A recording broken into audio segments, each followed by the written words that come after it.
Do you have free will? This is one of the biggest topics, I would say, in philosophy, and also mentioned very frequently in theology, that many philosophers kind of write about and give their own takes on, as well as just, everyday people that, have some sort of interest in whether or not they actually have a choice in the things that they have in life, or whether or not everything is predetermined. That's basically what free will is. Do you have the capacity to choose and make choices yourself?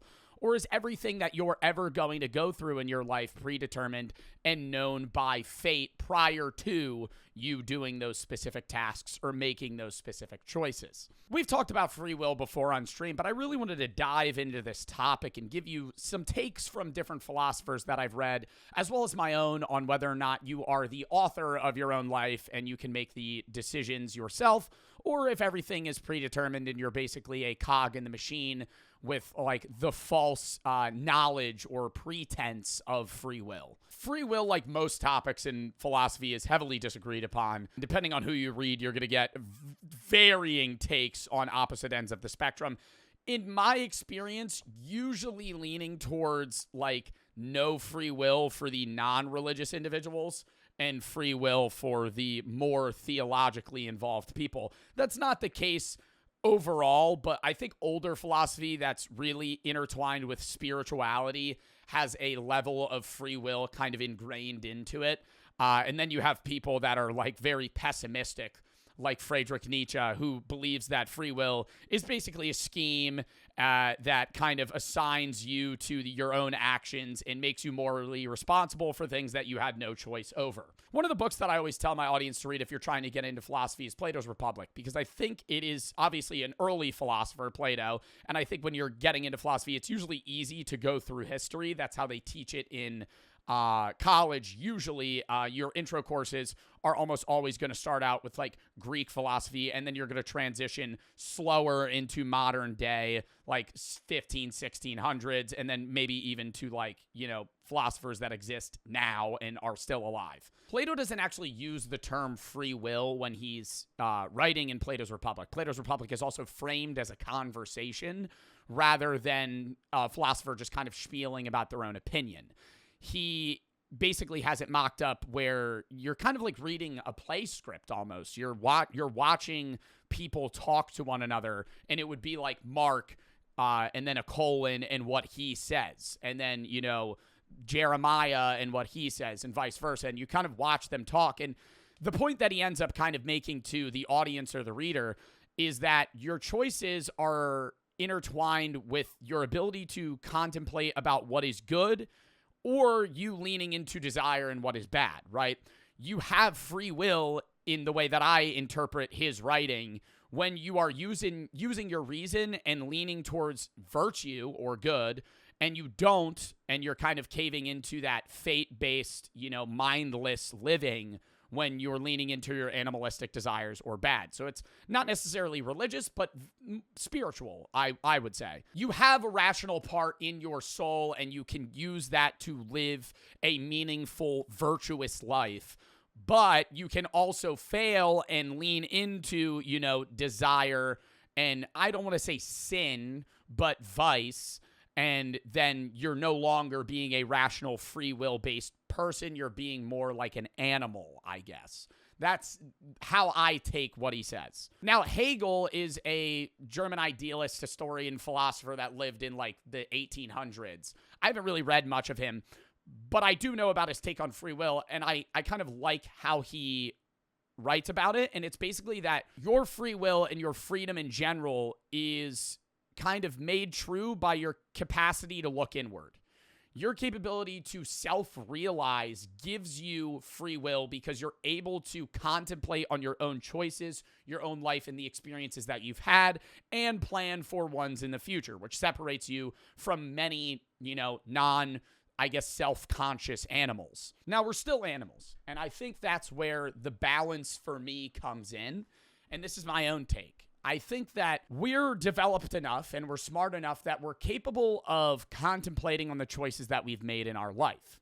And you're able to, sit there and think about the things that you've done and whether or not they're good or bad, and whether or not you would continue to do those things or make different decisions in the future when you arrive at another choice to make. And the reason, though, that it's balanced is because you're still an animal. You don't have the wherewithal to definitively like choose in a non-predetermined way. The example I use on stream all the time is if I were to say, pick an apple or banana. That's what I always say. Pick apple or banana. Whatever you said in your head as an answer, whether it was apple or banana, was the only answer you would ever give in that exact moment for eternity. If we rewound time and I gave you that exact question again, your answer would always be the same. And so that doesn't necessarily mean that you didn't have the freedom of choice. It's basically just saying that that choice is the choice you would always make and it would never be opposite. And a lot of people would say, no, I would choose banana this time. The only reason you say that is because you know that you chose apple or you know that you chose banana, so you would change your answer previously. If I mind wiped you like we were in Men in Black and rewound time and gave you the same question, you would always have the same answer. What else in my mind kind of fucks up the idea of free will is that you didn't choose, you don't choose the experiences that you have in your life. You choose how you perceive them and how you interact with them aftermath, like the aftermath or post experience. But you didn't choose where you were born. You didn't choose who your parents were. You didn't choose what language you grew up speaking or what religion you might have been born into or political ideals or what school you went to, what friends you had, even potentially what sport you originally played. And now, after you get into those things, you can sit there and contemplate on them and go, I don't like this, I don't like that, this is what I want to do. But even then, those are only in response to other cues from other experiences that you either enjoyed or didn't based on animalistic desires from the moment you were born. And so if from the time I've existed, maybe now, yes, I'm 23, I'm capable of, contemplating and choosing what I want to do with my life. But where I am in my life had been sparked from the first, 4 years of my life where I was born, where I grew up, how my life had been lived, that I had no choice over. And so those things kind of started a rolling rock or a rolling stone down a hill to where you're kind of getting put into a groove that you had no choice over. Not to say that it was fate, because I don't think that, in my opinion, fate exists, because if fate does exist, you don't have any free will. And so that's another thing I want to get into in a minute. But I don't think that it's that I'm some chess piece that's getting moved. I don't think I'm a cog in the machine. I don't think that I'm a puppet getting controlled by a puppeteer, and I have this false perception of free will, and it's there to make me complacent in society. Like, some people get into real conspiracy theory shit when you can get into like, I don't have free will, I don't exist, blah, blah, blah. I don't fall into that. But I do think there is always going to be a level of non-control in your life to where you may have free will now, but where you are now, you had no choice over. So yes, in the current moment, you might have free will, but you did not always have free will. And so in some way or another, you're not fully free, as many philosophers or people would say. Now, another point I want to make is a lot of people say they love the idea of like fate. Like, oh, you guys were meant to be together. It was predetermined by God. It was made by this. It was made by that. But if you fall into that and you say, like, this was fate-based, how the fuck can you believe in free will? I don't understand that. And I understand my own personal take. I have, this belief that I have free will now, but there's things that I had no control over prior, and that's kind of affected me to where I am now. But I think that's different from saying there's certain points in my life that will always be fate-based and certain things that won't. Because that skews the idea of what is free and what's not. What if I'm meant to be with a specific partner, then all of my life decisions prior to that individual experience were not chosen by me because they had to line up perfectly for me to end up with that individual. Or, not even just lining up with a partner, the job you may have, where you're going to end up, when you're going to die. Like, if those things are fate-based, everything leading up to that, to the individual last choice that made you have that fate-based experience, were all not up to you. Because you could say, I had free will up until this last choice, and that choice was fate-based. And I don't know if I'm making sense by saying this. Let me rewind, okay? Say I am bound 5 years from now to get chocolate ice cream at a fucking ice cream parlor. As trivial as that may seem. Say I believe that. And everything else I believe, I have the freedom of choice. But I can't, because every experience that I've had will change my contemplation to where even a small, minute experience in my future will have been affected by every other experience I had prior. So if I believe in fate 10, 20, 30 years from now in a major part of my life, then I didn't have free will for many or all of the things prior. And I'm not saying that I'm 100% true in this. I'm not like going to spiel and say, I'm right, that's true. But that's just how I logically perceive this. Now, going back to another philosopher's take, Friedrich Nietzsche does not really believe in free will at all, and basically says that it's wrong to believe in free will because that assigns us guilt and responsibility for moral actions when in reality we've had no choice over, the choices and experiences in your life. And it's confusing because he says that alongside of the idea that morality is a necessary illusion for societies to function. But those things kind of clash. And Friedrich Nietzsche is one of my favorite philosophers, but he does contradict himself a lot.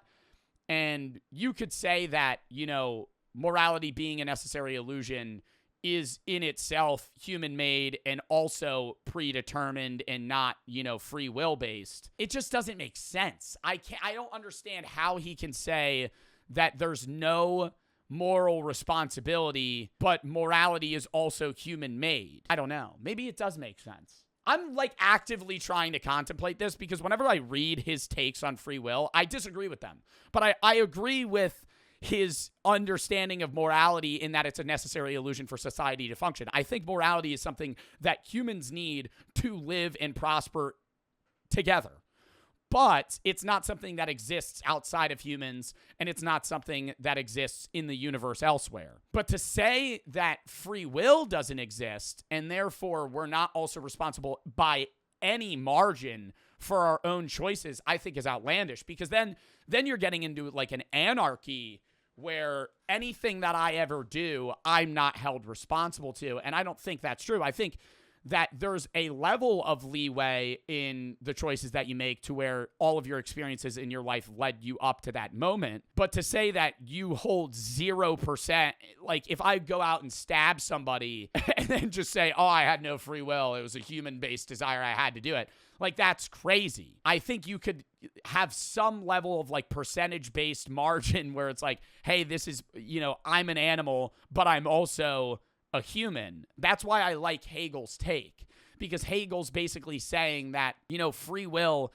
arrives from my capacity to self-realize, to understand my own consciousness and my surroundings, but at times I still fall into those animalistic tendencies because at the end of the day, we are like an animal trying to separate from, I guess, not our body, but separate from how we are physically and move to a more higher power-based way of thinking. I'm yapping right now. I think the way that I perceive free will, too, is very involved in my own existence. And the quote, I think, therefore I am, from Descartes, I think really is involved with this specifically, rather than just my own existence. Because if I don't have free will, it's not that I don't exist, but I'm not capable of making my own sound decisions. If I can't choose anything I do in my life and everything for myself is predetermined, then every thought that I have isn't my own. It's been given to me or assigned to me by either God or the universe or anything, and I don't think that's true. And I think for me, my free will and the way I perceive it is, yes, I'm skewed by every experience I've had prior to my own, but I don't think it's a higher power that's kind of puppeteering my own life. I think it's just the circumstantial, sequences of events that I had no choice over that kind of impact my entire life. Because, the first 4 to 10 years of your life, you're not really choosing the majority of the things that you do. They're given to you by the people prior to you, which had also been given to them by the people prior to them. And so I think it's kind of a chain of events that impact your own decision-making and kind of put you on a path that you had no choice over, rather than a higher being or the universe in general predetermining all the individual things that I will experience in my life. Even if I was able to contemplate that, I don't know.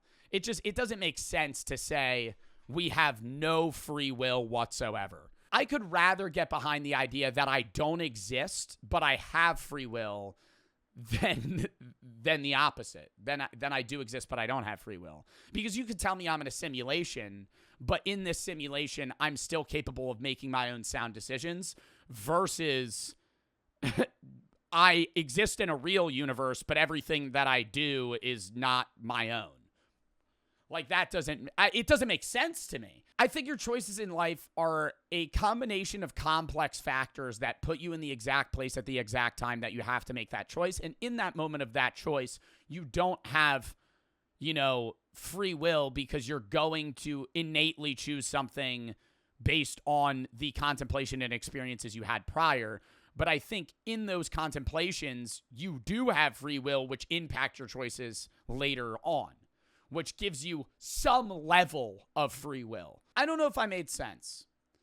And I say that a lot in my philosophy videos, but I've come to realize more and more in making these that it is very hard to convey my ideas, whether it be written or verbal. And I've had conversations with other people that love philosophy, and I think they say the same thing. And not like it's some mushroom trip and I had this realization that I couldn't convey in words because I was in a different hallucinogenic mindset, but more that something that makes sense to me is hard to convey in words. A lot of the things that I understand feel true in a more feel-based way than words. And I really got to get better at it. It's so hard to, and that's why I think that a lot of philosophers spend decades of their lives writing, 3 books, because the idea might make sense to them, but a way that I'm able to convey that to another person where they will get it is hard. And that kind of goes back to the idea that nobody's ever going to be able to understand you fully. Nobody's ever going to be able to understand your life and your experiences. And I think that even, goes back to even more free will and more of an argument that you are your own individual with your own choices and your own, capability of thinking, because you're never going to be able to contemplate in the same way that I am, and I'm never going to be able to contemplate in the same way you are, because we've had different experiences and we perceive things in different ways. So me trying to be able to give you, I guess, the 100% experience that's going on in my brain right now in my own consciousness is almost impossible. And so I think even if that's not an argument for free will, it's an argument for the uniqueness of individuals. Your individuality is something that can never be replaced. And even if we are, random animals in this universe that'll cease to exist in, fucking 60 years, no one will ever be able to be you, regardless of whether or not you are a puppet or a cog in a machine, or whether or not you are your own unique human that is capable of, choosing and living the exact life that they want to live with no outside, I guess, hindrances or manipulations. So, yeah, I don't really know if I fucking covered this idea very well. I could go into more philosophers like Hume and Spinoza and shit, but they all fucking say the same thing in different ways. And sometimes they go into other, like Wittgenstein goes into, like, I guess a more word-based argument. It's very hard to explain what he's trying to say. I don't understand a lot of the shit that he says. And I think I also got to preface that I'm not that good of a philosopher. I have a degree in philosophy, but I'm not like some guy that reads, fucking a book a week. Like, I read philosophy. I love learning about it. I love thinking about it. But I think I'm a very, I guess, responsive individual. I love hearing takes and giving my own opinion rather than, like, I guess, studying the takes of other people for hours on end. But I still do it because I know that it's able to strengthen my own beliefs or obviously change them. And, yeah, I hope you enjoyed. Let me know what you want me to talk about next, and I will see you in the next one.